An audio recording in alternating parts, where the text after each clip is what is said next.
എല്ലാവർക്കും പുതിയൊരു ഷോർട്സിലേക്ക് സ്വാഗതം. അപ്പോൾ നമ്മുടെ ഇന്നത്തെ ഷോർട്സ് എന്ന് പറയുന്നത് നിങ്ങൾ ഈ കണ്ടിട്ടുണ്ടായിരിക്കും. നമ്മുടെ ക്യാബേജാണ്. ഇവിടെ നിങ്ങൾക്ക് നീണ്ടു നിവർന്ന് ക്യാബേജിൻ്റെ ഒരു പാടം തന്നെയാണ് കേട്ടോ.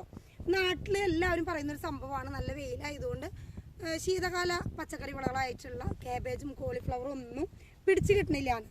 പക്ഷെ എൻ്റെ ഒരു അഭിപ്രായത്തിൽ ഇവിടെ നിങ്ങൾക്ക് കണ്ടാൽ മനസ്സിലാവുന്നതാ, നല്ല വെയിലാണ്. ഇപ്പോൾ ഞാൻ നിങ്ങൾക്ക് കണ്ടറിയാലോ, നല്ല വെയിലാണ്. ഇപ്പോൾ ഇവിടുത്തെ ടെമ്പറേച്ചർ എന്ന് പറയുന്നത് 30-നും 40-നും ഇടയിലാണ്. 32-നും 40-നും ഉള്ളിൽ വരെ ഇപ്പോൾ ടെമ്പറേച്ചർ എത്തി നിൽക്കുന്ന ഒരു സമയമാണ്. ആ സമയത്ത് പോലും ഇതുപോലെ നല്ല കൂളായിട്ട് നമ്മുടെ ക്യാബേജ് മാത്രമല്ല കോളിഫ്ലവർ ഒക്കെ ഉണ്ടാകുന്നൊരു തന്നെയാണ്. അടുക്കളത്തോട്ടത്തിൽ മാത്രമല്ല, നമ്മുടെ ടെറസ് കൃഷിയിലും നമുക്ക് വെച്ച് പിടിപ്പിക്കാൻ പറ്റുന്ന, ഗ്രോബാ കൃഷിയിലൊക്കെ വെച്ച് പിടിപ്പിക്കാൻ പറ്റുന്ന ഒന്ന് തന്നെയാണ് നമ്മുടെ ക്യാബേജും കോളിഫ്ലവറൊക്കെ. അപ്പോൾ അത് നമ്മൾ പരീക്ഷിക്കുന്നില്ല എന്ന് മാത്രമേ ഉള്ളൂ. വെയിൽ കാരണം അവിടെ നട്ട് കഴിഞ്ഞാൽ വളരില്ല, പിടിക്കില്ല എന്നൊക്കെ ചിന്തിക്കുന്നവർക്കായിട്ടാണ് ഞാൻ ഈ ഒരു വീഡിയോ ഷെയർ ചെയ്യുന്നത്. അപ്പോൾ അടുത്തൊരു നല്ലൊരു വീഡിയോ ആയിട്ട് വന്നേരേക്ക് ബൈ ബൈ.